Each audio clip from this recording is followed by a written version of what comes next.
For all the fun there is to be had with coffee, there's one thing that's sure to ruin your mood: static. It causes grounds to fly everywhere, sticking to your hands and making a mess of your counter before you've even started brewing. Different grinders, coffees, and environments may produce more or less static, but can anything be done if your favorite coffee doesn't agree with your grinder? Luckily, the answer is yes. The home barista community refers to the solution as the Ross droplet technique, or simply RDT. It's named after David Ross, who seems to have pioneered the idea back in 2005.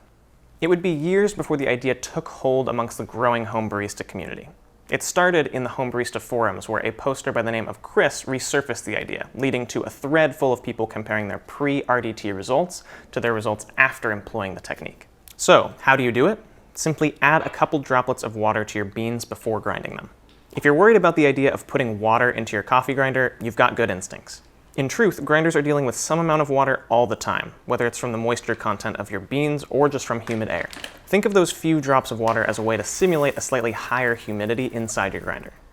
Tests by industry veterans and novices alike have shown that you can use Ross droplet technique for years without accruing any damage or rust on your burrs. There are a few ways to go about doing this, but the main goal is to ensure that the water droplets are fairly evenly distributed amongst the beans.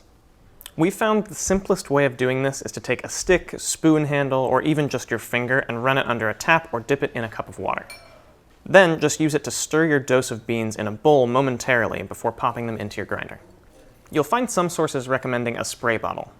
This is a nice way to keep water handy, but you'll still want to stir the beans afterwards. The reason why this works is also pretty simple.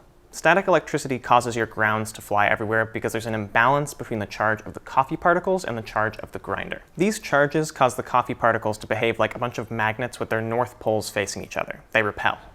The more water there is in the air, the more conductive it is. This is why you might have noticed you'll get more static during the drier months, or with darker roasted and therefore drier beans. By adding a bit of water, we make the environment within the grinder more conductive, which allows the static charges to even out and dissipate, thereby preventing those grounds from flying across your counter. Let's talk precautions. You'll really want to keep the amount of water you're using to a minimum. While grinders can handle some amount of moisture without getting any damage or rust, they're really not big fans of the stuff. Play it safe and use as little water as you can while still getting those static reducing effects. Further, RDT should only really be used when single dosing, and the water should always be added immediately before grinding.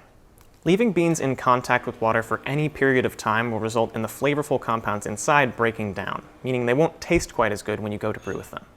But that doesn't mean this method is only for espresso. If you single dose with a brew grinder like the Baratza Virtuoso Plus or the Eureka Mignon Filtro, you can still use RDT to reduce static. If you've got a grinder that's been giving you pesky static issues, it's worth a try. Just remember to play it safe and be sure to let us know how it goes.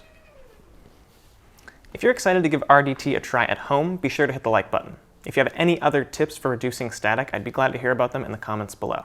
For more coffee knowledge, subscribe, and as always, thanks for watching.